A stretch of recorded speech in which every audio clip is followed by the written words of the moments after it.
প্রিয় দেশবাসী, দেশের শিশু, কিশোর কিশোরী, তরুণ তরুণী, ছাত্রছাত্রী, বয়স্ক বৃদ্ধ, পুরুষ মহিলা সবাইকে আমার সালাম জানাচ্ছি। আসসালামু আলাইকুম।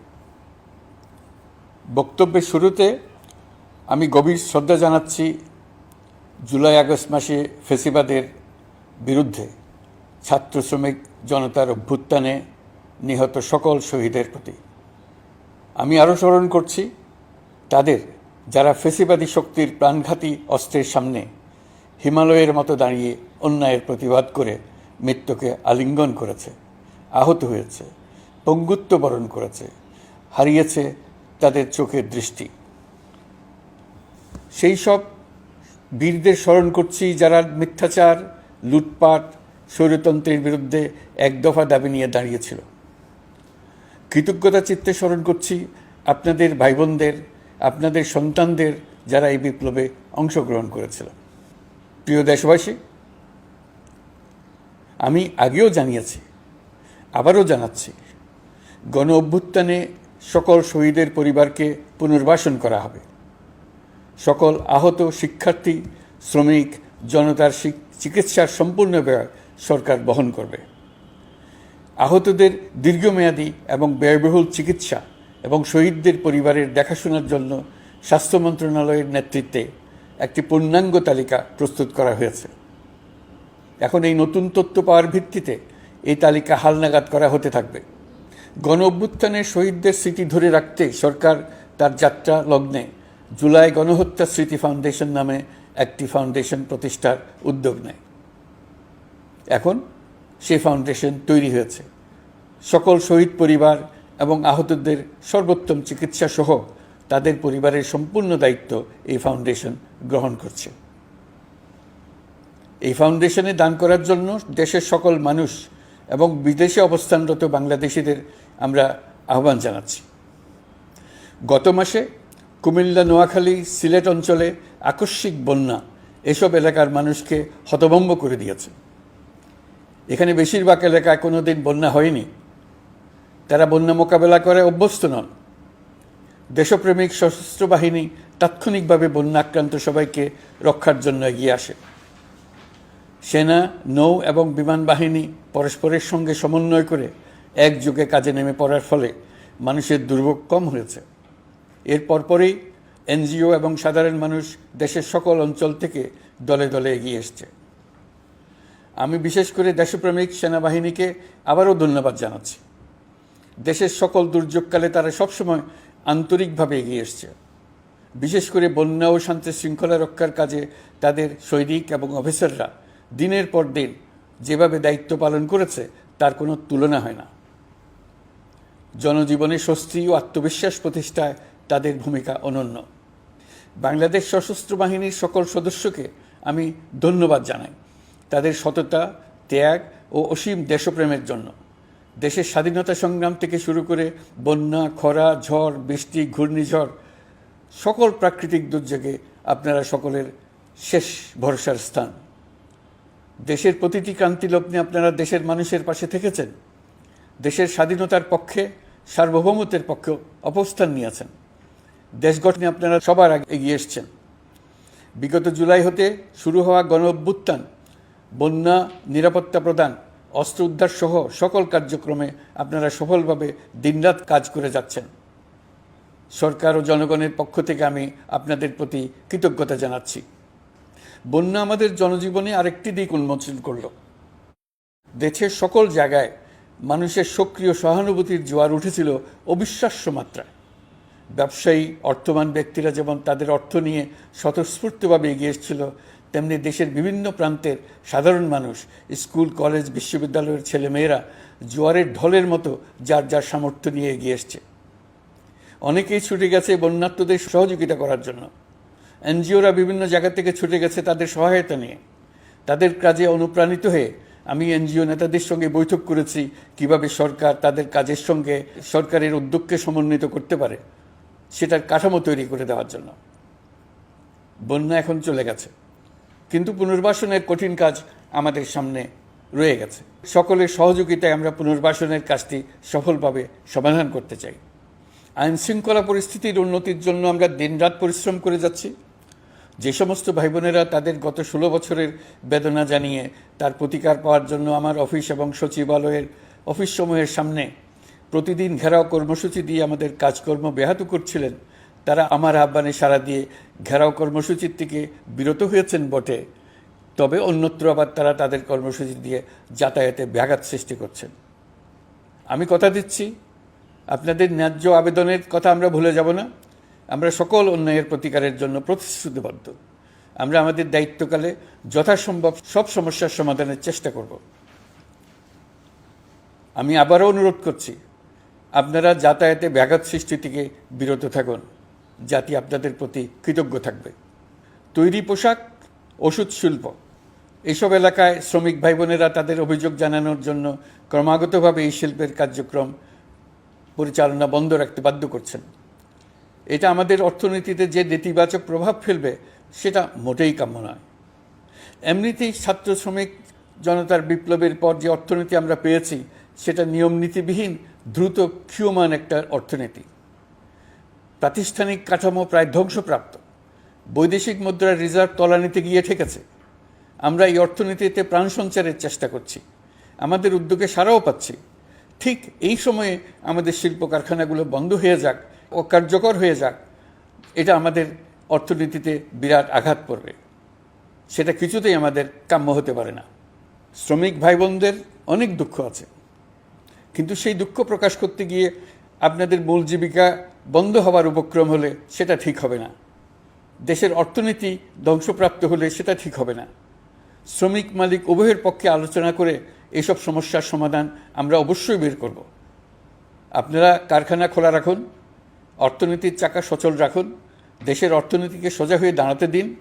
আমরা আপনাদের সমস্যার স্থায়ী সমাধান বের করার জন্য সর্বশক্তি প্রয়োগ করব। মালিক পক্ষের কাছে আমাদের আবেদন, আপনারা শ্রমিকদের সঙ্গে বোঝাপড়া করুন, কারখানা সচল রাখুন, অর্থনীতির দুর্বল স্বাস্থ্যকে সবল করে তুলুন। ওষুধ শিল্প এবং তৈরি পোশাক শিল্প দেশের গৌরব। এর মাধ্যমে আমাদের শ্রমিক ভাই বোনেরা তাদের কর্মকুশলতা বিশ্বকে মুগ্ধ করেছে। এর সাফল্য এখন থমকে আছে। আমরা এই দুই শিল্পকে তাদের সম্ভাব্য শীর্ষে নিয়ে যেতে চাই। দুর্বল করার তো প্রশ্নই ওঠে না। এই দুই শিল্পের কোথায় কোথায় বাধা আছে, সমস্যা আছে, সেগুলো চিহ্নিত করে তাকে বাধামুক্ত করতে চাই। আমরা বিদেশি ক্রেতাদের একত্রিত করে তাদের সহযোগিতা চাইব, যেন বাংলাদেশের এই শিল্প দুটি বিশ্বের অন্যান্য দেশের চাইতে বেশি আস্থাযোগ্য হয়ে গড়ে উঠতে পারে। সব কিছুই সম্ভব যদি আমরা শ্রমিক মালিক সম্পর্কটা একটা নির্ভরযোগ্য, আনন্দদায়ক করে গড়ে তুলতে পারি। আমাদের সরকারের প্রথম মাস কাটল, দ্বিতীয় মাস থেকে আমরা নতুন বাংলাদেশ গড়ার ভিত্তি হিসেবে নতুন শ্রমিক মালিক সম্পর্কের সূচনা করতে চাই। এটা দেশের সবার কাম্য। দেশের নতুন প্রজন্ম নির্ভয়ে যেন তাদের ভবিষ্যৎ নিয়ে এগিয়ে যেতে পারে, আমরা সেই লক্ষ্যে কাজ করছি। আমাদের দায়িত্ব অনেক। ন্যায়ভিত্তিক একটা সমাজ গড়ে তোলার জন্য একসাথে অনেকগুলো কাজ আমাদের হাত দিতে হবে। 1 জুলাই থেকে 5 আগস্ট পর্যন্ত ছাত্র জনতার গণ আন্দোলনকে দমন করতে যেসব ফৌজদারি মামলা দায়ের করা হয়েছিল, এর মধ্যে হত্যা মামলা ছাড়া বাকি প্রায় সকল মামলা প্রত্যাহার করা হয়েছে। এসব মামলায় গ্রেফতারকৃত সকলে মুক্তি পেয়েছে। দায়িত্ব গ্রহণের শুরুতেই অন্তর্বর্তীকালীন সরকার বিচার বিভাগের বড় সংস্কারের কাছে হাত দিয়েছে। যোগ্যতম ব্যক্তিকে প্রধান বিচারপতি নিয়োগ দেওয়াতে মানুষের মনে নতুন আশার সঞ্চার হয়েছে। আপিল বিভাগের বিচারপতি নিয়োগ, অ্যাটর্নি জেনারেল নিয়োগ এবং অন্যান্য নিয়োগগুলি অতি গুরুত্বপূর্ণ নিয়োগ, যেগুলো সবকটাই সম্পন্ন হয়েছে। সন্ত্রাস দমন আইন ও ডিজিটাল সাইবার নিরাপত্তা আইনে দায়েরকৃত মিথ্যা হয়রানিমূলক মামলাগুলো প্রত্যাহার করা হচ্ছে। সাইবার নিরাপত্তা আইন সহ বাংলাদেশে বিদ্যমান সকল কালো আইনের তালিকা করা হয়েছে। অতি সত্বর এই সকল কালো আইন বাতিল ও প্রযোজ্য ক্ষেত্রে সংশোধন করা হবে। সাংবাদিক সাগর রনি হত্যাকাণ্ড সহ বহুল আলোচিত 5টি হত্যাকাণ্ডের তদন্ত ও বিচার অগ্রাধিকার ভিত্তিতে ও দ্রুততম সময়ে নিষ্পত্তির জন্য সহায়তা প্রদান করা হচ্ছে। সম্প্রতি আমরা বলপূর্বক গুম থেকে সকল ব্যক্তির সুরক্ষার জন্য আন্তর্জাতিক কনভেনশনের সনদে স্বাক্ষর করেছি। ফলে স্বৈরাচার দ্বারা প্রতিষ্ঠিত গুম সংস্কৃতির সমাপ্তি ঘটানোর জন্য আন্তর্জাতিকভাবে আমরা প্রতিজ্ঞাবদ্ধ হলাম। এছাড়া আমরা ফেসিবাদ শাসনের 15 বছরে গুমের প্রতিটি ঘটনা তদন্ত করার জন্য পৃথক একটা কমিশন গঠন করছি। যেসব পরিবার তাদের নিখোঁজ পিতা, স্বামী, পুত্র এবং ভাইদের পাওয়ার জন্য বছরের পর বছর যন্ত্রণার সাথে অপেক্ষা করছেন, আমরা আপনাদের বেদনায় সমবেথী। আয়নাঘরগুলো বন্ধ করে দেওয়া হয়েছে এবং সেই সাথে বের হয়ে আসছে ফ্যাসিস্ট হাসিনা সরকারের গুমের শিকার ভাই বোনদের কষ্ট ও যন্ত্রণা গাথা। আমাদের তরুণ প্রজন্মের ভবিষ্যৎ যেন উজ্জ্বল হয়, সেটা নিশ্চিত করতে শিক্ষা ব্যবস্থার দিকে আমাদের পূর্ণ নজর রয়েছে। ইতোমধ্যে প্রথম শ্রেণী থেকে দ্বাদশ শ্রেণী পর্যন্ত বর্তমানের ত্রুটিপূর্ণ শিক্ষাক্রম পরিবর্তন করা হয়েছে। বই সংশোধন ও পরিমার্জনের কাজ শেষ পর্যায়ে আছে। এই সংস্কারের কাজ অব্যাহত থাকবে। বিশ্ববিদ্যালয়সমূহের উচ্চ প্রশাসনিক পদগুলো পূরণ করে শিক্ষা কার্যক্রম স্বাভাবিক করার কাজ দ্রুত গতিতে এগিয়ে চলেছে। বেসরকারি শিক্ষা প্রতিষ্ঠানগুলোর পরিচালনা বোর্ডে দখলদারিত্বের রাজনীতি বন্ধ করার ব্যবস্থাও নেওয়া হয়েছে। আপনারা নিশ্চয় লক্ষ্য করেছেন, আমাদের প্রথম মাসে দেশের প্রায় সকল বিশ্ববিদ্যালয়ের উপাচার্য এবং উপাচার্য মহোদয়গণ পদত্যাগ করেছেন। উচ্চশিক্ষার ক্ষেত্রে এটা বিরাট শূন্যতার সৃষ্টি করেছে। প্রথম মাসে আমরা ক্রমাগতভাবে প্রতিটি বিশ্ববিদ্যালয়ে সবার কাছে গ্রহণযোগ্য এমন উপাচার্য এবং উপাচার্য নিয়োগ দেওয়ার কাজ শুরু করেছে। এর ফলে সকল সরকারি এবং বেসরকারি বিশ্ববিদ্যালয়গুলোতে নতুন উদ্যমে কাজ শুরু করার পরিবেশ সৃষ্টি হয়েছে। সংবাদ মাধ্যম ও মত প্রকাশের পূর্ণ স্বাধীনতা ইতিমধ্যে নিশ্চিত করা হয়েছে। আমরা সবাইকে বলে দিয়েছি, আপনারা মন খুলে আমাদের সমালোচনা করুন, আমরা সবার মতামতের প্রতি শ্রদ্ধাশীল। মিডিয়া যাতে কোনো রকম বাধা বিপত্তি ছাড়া নির্বিঘ্নে তাদের কাজ করতে পারে, সেজন্য একটা মিডিয়া কমিশন গঠন করা সরকারের সক্রিয় বিবেচনাধীন। আরও যেসব কমিশন সরকার সহ অন্য সবাইকে জবাবদিহিতার আওতায় আনতে পারে, আমরা তাদের পুনর্গঠন ও সংস্কারের উদ্যোগ নিয়েছি, যাতে তারা আরও শক্তিশালী হয়, জনকল্যাণে কাজ করে। দায়িত্ব গ্রহণের পর বিভিন্ন দেশের সরকার প্রধান টেলিফোনে এবং শুভেচ্ছা বার্তা পাঠিয়ে আমাকে অভিনন্দন জানিয়েছেন। বিভিন্ন দেশের রাষ্ট্রদূত এবং হাই কমিশনার বৃন্দ আমার সাথে সাক্ষাৎ করে দ্বিপাক্ষিক সহযোগিতা বৃদ্ধির আশ্বাস দিয়েছেন। আমার অনুরোধে সংযুক্ত আরব আমিরাতের 57 জন বাংলাদেশি যারা ফেসিবাদ বিরোধী বিক্ষোভে অংশগ্রহণ করা বিভিন্ন মেয়াদে কারাদণ্ডে দণ্ডিত হয়েছিলেন, তাদের সাধারণ ক্ষমা ঘোষণা করেছেন সে দেশের সরকার। ইতিমধ্যে তাদের কয়েকজন দেশে ফিরে এসেছেন। এই ক্ষমা প্রদর্শন ছিল অতি বিরল একটি ঘটনা। এই জন্য আমি সংযুক্ত আরব আমিরাতের রাষ্ট্রপতি শেখ মোহাম্মদ বিন জায়েদ আল নাহিয়ানকে ধন্যবাদ ও কৃতজ্ঞতা জানিয়েছি আপনাদের সবার পক্ষ থেকে। যে সমস্ত সরকার প্রধানের সঙ্গে আমার টেলিফোনে যোগাযোগ হয়েছে, তাদের মধ্যে রয়েছেন ভারতের প্রধানমন্ত্রী নরেন্দ্র মোদী, পাকিস্তানের প্রধানমন্ত্রী শাহবাজ শরীফ। আমরা ভারত এবং অন্যান্য প্রতিবেশী রাষ্ট্রসমূহের সঙ্গে সুসম্পর্ক চাই, তবে সেই সম্পর্ক হতে হবে ন্যায্যতা এবং সমতার ভিত্তিতে। ভারতের সাথে আমরা ইতিমধ্যে বন্যা মোকাবেলায় উচ্চ পর্যায়ে দ্বিপাক্ষিক সহযোগিতার আলোচনা শুরু করেছি। দক্ষিণ এশিয়ায় আঞ্চলিক সহযোগিতা বৃদ্ধির লক্ষ্যে আমি সার্ক রাষ্ট্রগোষ্ঠী পুনর্জীবিত করার উদ্যোগ নিয়েছি। আমরা চাই আমাদের দেশ যেন একটি গণতান্ত্রিক দেশ হিসেবে বিশ্বের কাছে সম্মানের সাথে পরিচিত হয়। দেশের পরিকল্পনা যেন দেশের মানুষ কেন্দ্রিক হয়, কোনো নেতা বা দল কেন্দ্রিক না হয়।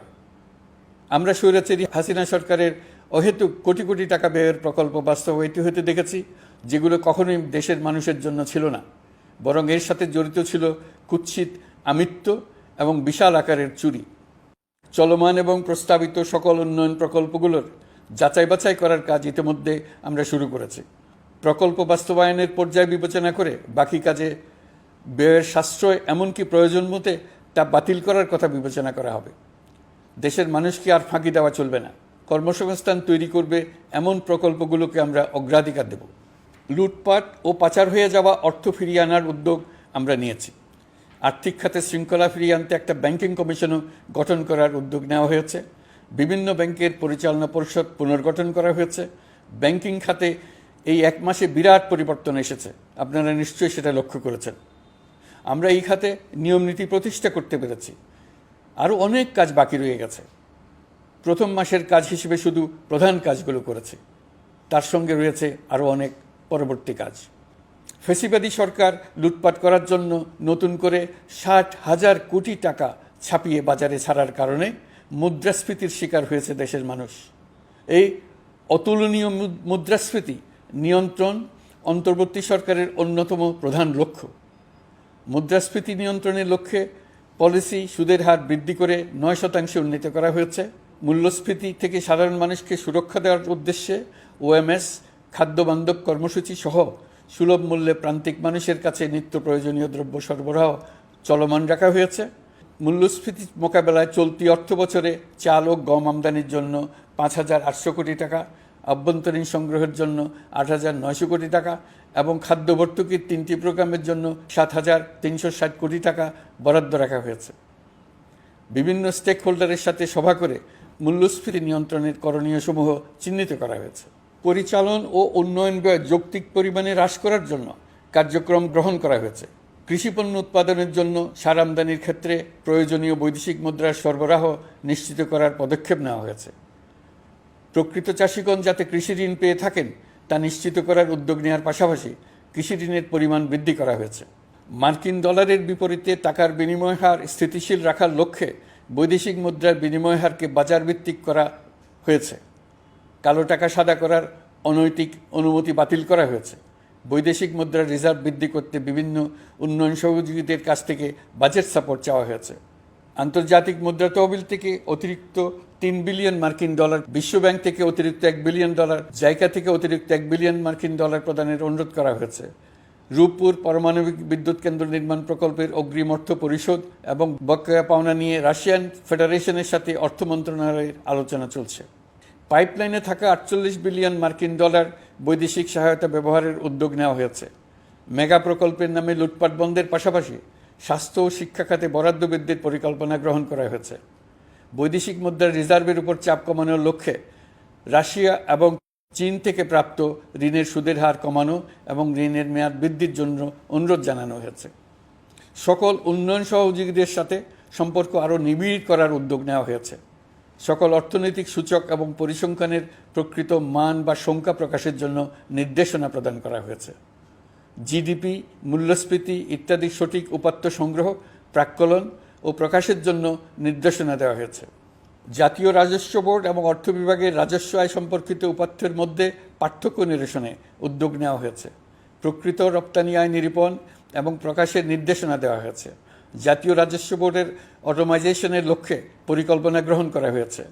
পুঁজিবাজারকে স্বাভাবিক ধারায় ফিরিয়ে আনতে সিকিউরিটি এক্সচেঞ্জ কমিশন পুনর্গঠন করা হয়েছে। নিত্য প্রয়োজনীয় পণ্য সামগ্রী সরবরাহ স্বাভাবিক রাখার নিমিত্তে ব্যবসায়ী, শিল্প মালিক ও ব্যবসায়ী সংগঠনের সাথে সভা করা হচ্ছে এবং তাদের মতামতের ভিত্তিতে বিভিন্ন ব্যবস্থা গ্রহণ করা হচ্ছে। বিদ্যমান মজুদ ও ঘাটতি মূল্যায়ন করে ভবিষ্যৎ চাহিদা পর্যালোচনা করে স্থানীয় উৎপাদন বৃদ্ধির পাশাপাশি আমদানি পর্যায়ে বিভিন্ন জটিলতা দূরীকরণ, বন্দর ও বড় মোকামসহ পরিবহন ব্যবস্থার বিভিন্ন সমস্যা সমাধানে সংশ্লিষ্ট সকল মন্ত্রণালয়, দপ্তর, বিভাগকে প্রয়োজনীয় নির্দেশ দেওয়া হয়েছে। এই জন্য তেল, চিনি, ডিম ও মাংস উৎপাদনকারী বৃহৎ প্রতিষ্ঠানসমূহের সাথে সভা ও মতবিনিময় করা হচ্ছে। নিত্য প্রয়োজনীয় কিছু দ্রব্যাদি যেমন পেঁয়াজ, আলু এসবের দাম আরও কমানোর জন্য বিদ্যমান শুল্ক হার হ্রাসের বিষয়ে এনবিআরকে প্রয়োজনীয় নির্দেশনা দেওয়া হয়েছে। ইতোমধ্যে এনবিআর পেঁয়াজ, আলু ও কতিপয় কীটনাশকের ক্ষেত্রে আমদানি শুল্ক হ্রাস এবং ক্ষেত্র বিশেষে রেগুলেটরি শুল্ক প্রত্যাহার করে এসআরও জারি করেছে। নিম্ন আয়ের 1 কোটি পরিবারকে টিসিবির মাধ্যমে হ্রাসকৃত মূল্যে কিছু পণ্য যেমন পরিবার প্রতি চাল মাসে 5 কেজি, সয়াবিন তেল মাসে 2 কেজি, মসুর ডাল মাসে 2 কেজি দেওয়া হচ্ছে। এটি সামনের দিনগুলোতে অব্যাহত রাখা হবে। সরকার দায়িত্ব গ্রহণের পর জনপ্রত্যাশা অনুযায়ী বিদ্যুৎ, জ্বালানি ও খনিজ সম্পদ মন্ত্রণালয় হতে বিদ্যুৎ ও জ্বালানির দ্রুত সরবরাহ বৃদ্ধি আইনের অধীনে চলমান সকল প্রকার নেগোসিয়েশন, প্রকল্প বাছাই এবং ক্রয় প্রক্রিয়াকরণ কার্যক্রম আপাতত স্থগিত করা হয়েছে। গত 1.5 দশকে এই আইন ব্যবহার করে লক্ষ কোটি টাকা লুটপাট হয়েছে।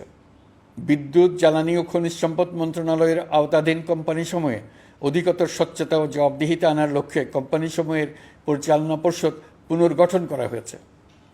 প্রকৌশল, ভূতত্ত্ব এবং খনিজ হিসাব বিষয়ে অধ্যয়ন করেছে এমন ছাত্র প্রতিনিধি অন্তর্ভুক্ত করার জন্য উদ্যোগ গ্রহণ করা হয়েছে। এই খাতে অধিকতর সক্ষমতা, গতিশীলতা এবং জবাবদিহিতা নিশ্চিত করার লক্ষ্যে বিশেষজ্ঞগণের সমন্বয়ে একটি কমিটি গঠন করা হয়েছে। জ্বালানি তেলের মূল্য জনপ্রত্যাশা অনুযায়ী সহনশীল রাখতে অকটেন ও পেট্রোলের দাম ৬ টাকা, ডিজেল ও কেরোসিনের দাম ১ টাকা ২৫ পয়সা কমানো হয়েছে। ৩৭ দিন বন্ধ থাকার পর গত ২৫ আগস্ট হতে মিরপুর ১০ ও কাজীপাড়া স্টেশন ছাড়া বাকি সব স্টেশনে মেট্রো রেল পুনরায় চালু করা হয়েছে। ভুয়া মুক্তিযোদ্ধাদের চিহ্নিত করার লক্ষ্যে বিশেষ করে মুক্তিযুদ্ধের সময় যাদের বয়স ১২.৫ বছরের কম ছিল তাদের মুক্তিযুদ্ধ তালিকা হতে বাতিলের জন্য সুপ্রিম কোর্টে লিভ টু আপিলের পদক্ষেপ গ্রহণ করা হয়েছে। মুক্তিযোদ্ধা কল্যাণ ট্রাস্টের আওতাধীন বেদখলকৃত স্থাবর সম্পত্তি উদ্ধারে প্রয়োজনীয় ব্যবস্থা গ্রহণ করা হয়েছে। গৃহায়ন ও গণপূর্ত মন্ত্রণালয় কর্তৃক গৃহীত বরিশাল, রংপুর, ময়মনসিংহ উন্নয়ন কর্তৃপক্ষ আইন এর খসড়া তৈরির কার্যক্রম নেওয়া হয়েছে। পূর্বাচল নতুন শহর প্রকল্প, ঢাকার আশেপাশে স্যাটেলাইট সিটি নির্মাণের রোডম্যাপ চূড়ান্তকরণের উদ্যোগ নেওয়া হয়েছে। বিধি বহির্ভূত প্রদত্ত প্লট ও ফ্ল্যাটের বরাদ্দ বাতিলের উদ্যোগ নেওয়া হয়েছে। প্রিয় দেশবাসী, আপনাদের আমাদের সন্তানদের জন্য একটি গণতান্ত্রিক বাংলাদেশের রূপরেখা তৈরি করতে আমরা দৃঢ় প্রতিজ্ঞ। আর যেন আমাদের কোনো স্বৈরাচারের হাতে পড়তে না হয়।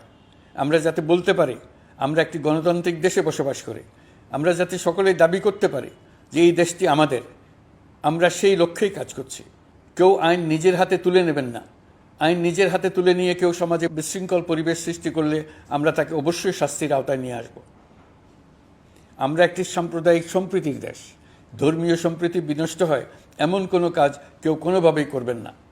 অতীতে শুধুমাত্র আওয়ামী মতাদর্শী না হওয়ার কারণে ২৮তম থেকে ৪২তম বিসিএস পর্যন্ত বিপিএসসি কর্তৃক সুপারিশকৃত অনেক প্রার্থী নিয়োগ বঞ্চিত হয়েছেন।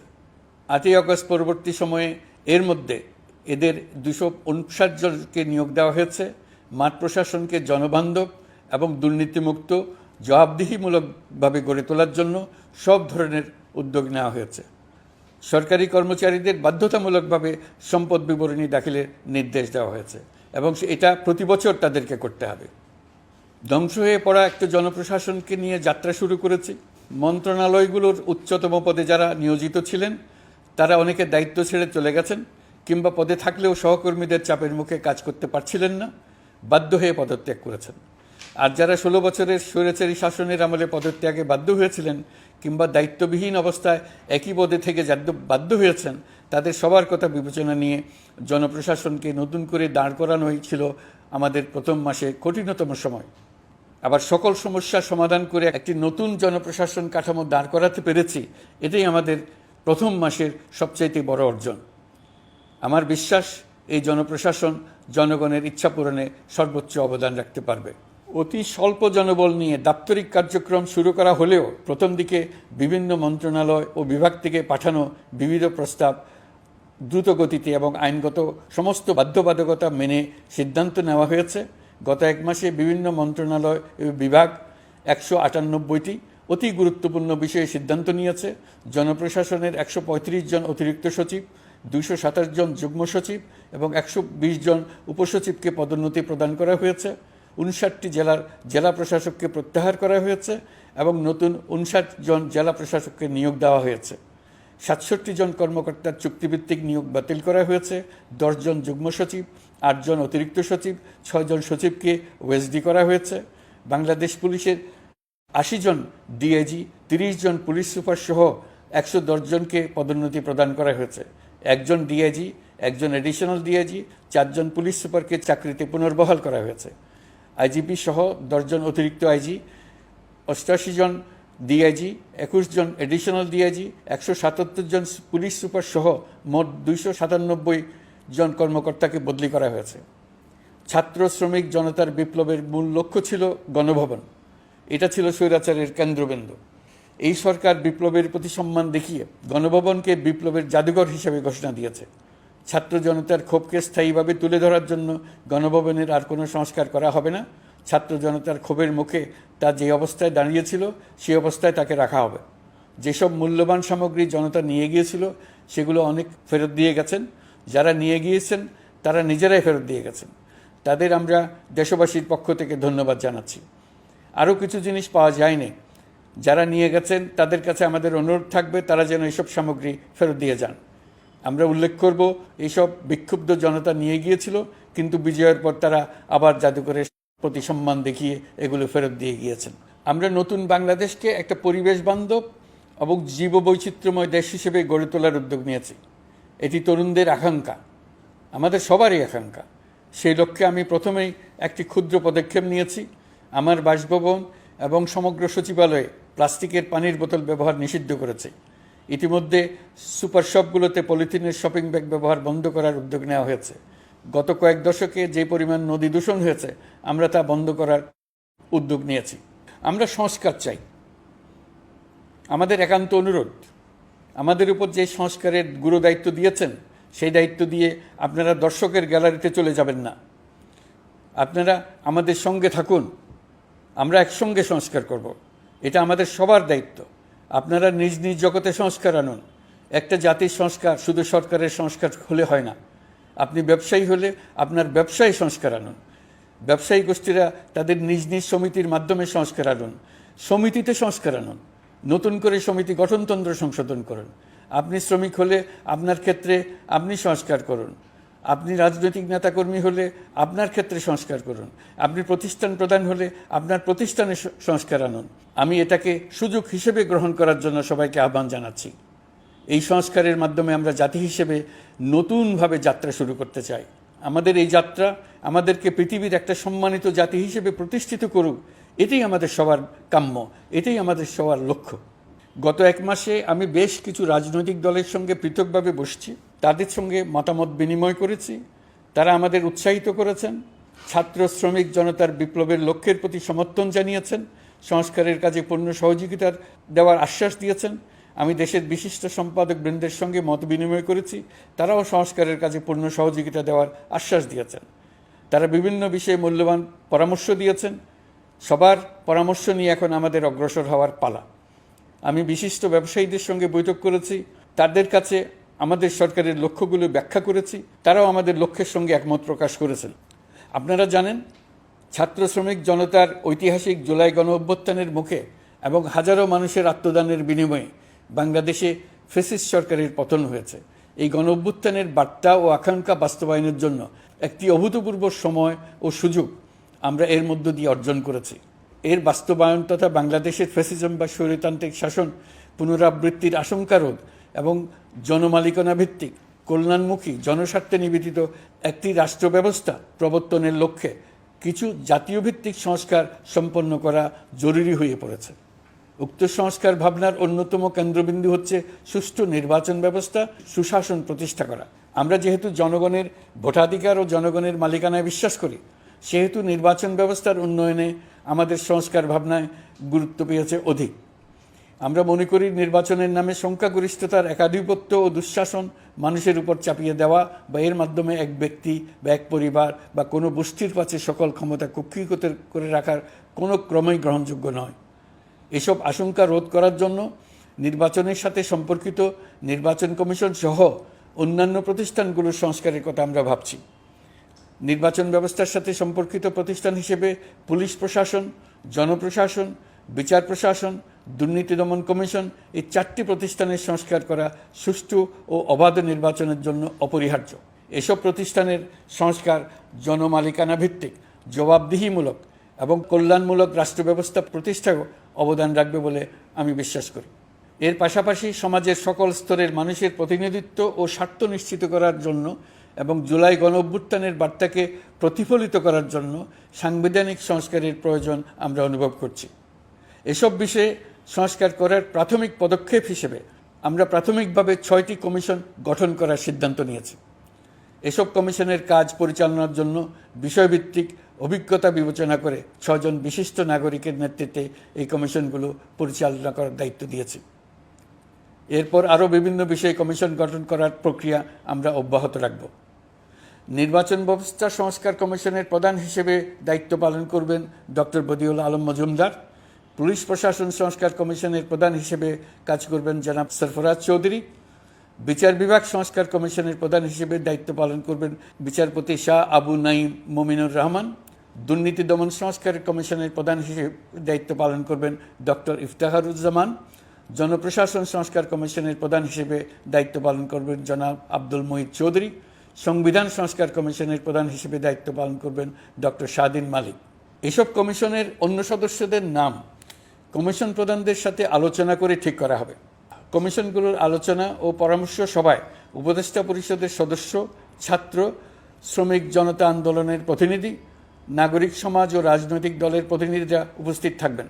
পূর্ণাঙ্গভাবে গঠিত হওয়ার পর কমিশন আনুষ্ঠানিকভাবে তাদের কাজ আগামী 1 অক্টোবর থেকে শুরু করতে পারবে বলে আমি আশা করছি এবং এটি পরবর্তী 3 মাসের মধ্যে সম্পন্ন হবে বলে আমরা ধারণা করছি। কমিশনের রিপোর্টের ভিত্তিতে সরকার পরবর্তী পর্যায়ে প্রধান রাজনৈতিক দলগুলোর সাথে পরামর্শ সভার আয়োজন করবে। চূড়ান্ত পর্যায়ে ছাত্র সমাজ, নাগরিক সমাজ, রাজনৈতিক দলের প্রতিনিধি, সরকারের প্রতিনিধি নিয়ে ব্যাপক ভিত্তিক 3 থেকে 7 দিন ব্যাপী একটি পরামর্শ সভার ভিত্তিতে সংস্কার ভাবনার রূপরেখা চূড়ান্ত করা হবে। এতে এই রূপরেখা কীভাবে বাস্তবায়ন হবে তার একটি ধারণাও দেওয়া হবে। এই আয়োজন জুলাই গণ-অভ্যুত্থানের বার্তা বাস্তবায়ন ও রাষ্ট্র পুনর্নির্মাণ তাগিদের ঐক্যবন্ধনে গোটা জাতিকে শক্তিশালী ও আশাবাদী করে তুলবে বলে আমাদের বিশ্বাস। প্রিয় দেশবাসী, আমাদের সামনে অনেক কাজ, সবাই মিলে একই লক্ষ্যে আমরা অগ্রসর হতে চাই। আমাদের মধ্যে, বিশেষ করে আমাদের নতুন প্রজন্মের মধ্যে যে সুপ্ত প্রতিভা লুকিয়ে আছে সেটা যেন বিনা বাধায় রাষ্ট্রের এবং সমাজের সহযোগিতায় প্রকাশ করতে পারি, সেই সুযোগের কাঠামো তৈরি করতে চাই। সকলে মিলে আমাদের পরিবারের প্রতিটি সদস্যকে, সে ঝাড়ুদার হোক, ছাত্র হোক, শিক্ষক হোক, যে কোনো ধর্মের হোক, সবার সমান অধিকার নিশ্চিত করতে চাই। এই হলো আমাদের সংস্কারের মূল লক্ষ্য। আসুন ছাত্র শ্রমিক জনতার এই বিপ্লবের লক্ষ্যকে আমরা দ্রুত বাস্তবায়ন করি। আমাদের প্রথম মাসে আমরা যেই গতিতে, যে উদ্যম নিয়ে কাজ এগিয়ে নিয়ে যাওয়ার কথা চিন্তা করেছিলাম সেটা হয়তো করতে পারিনি বাস্তব অবস্থার পরিপ্রেক্ষিতে। দেশের আইনশৃঙ্খলা পরিস্থিতি স্বাভাবিক রাখা গেলে আশা করি আমরা আমাদের গতি অনেক বাড়াতে পারব। এই জন্য দেশের সকল মানুষের কাছে, শিক্ষক, ছাত্রছাত্রী, কৃষক, শ্রমিক, পেশাজীবী, বড় ব্যবসায়ী, ক্ষুদ্র ব্যবসায়ী, দিনমজুর, গৃহিণী, সকলের সহযোগিতা চেয়েছি। আমাদের কাজ বড় কঠিন, কিন্তু জাতি হিসেবে এবার ব্যর্থ হওয়ার কোনো অবকাশ আমাদের নেই। আমাদেরকে সফল হতেই হবে। এই সাফল্য আপনাদের কারণেই আসবে, আপনার সহযোগিতার কারণেই আসবে। আমাদের কাজ হবে আপনার আমার স্বপ্নকে বাস্তবে রূপায়িত করা। এখন আমরা আমাদের 2য় মাস শুরু করছি। আমাদের 2য় মাসে যেন আপনাদের মনে দৃঢ় আস্থা সৃষ্টি করতে পারি, সেই চেষ্টা করে যাব। ধৈর্য ধরুন, এই কথাটি আমি মোটেই আপনাদের বলবো না। আমরা সবাই অধৈর্য হয়ে পড়েছি। এত সব কাজ কখন যে শেষ হবে এটা চিন্তা করে আমরা অধৈর্য হব, কেন হব না? কিন্তু সঠিকভাবে কাজ করব, কাজে কোনো অধৈর্যের চিহ্ন রাখব না। প্রিয় দেশবাসী, দেশের শিশু, কিশোর কিশোরী, তরুণ তরুণী, ছাত্রছাত্রী, বয়স্ক, বৃদ্ধ, পুরুষ, মহিলা, সবাইকে আবারও আমার সালাম জানাচ্ছি। আসসালামু আলাইকুম। আপনাদের সবাইকে ধন্যবাদ জানাচ্ছি। মহান আল্লাহ আমাদের সকলের সহায় হন। বাংলাদেশ ও প্রবাসী বাংলাদেশিদের খবর জানতে প্রবাস কণ্ঠের সঙ্গেই থাকুন। আজই জয়েন করুন আমাদের ফেসবুক, টুইটার, টেলিগ্রাম ও হোয়াটসঅ্যাপ চ্যানেলে।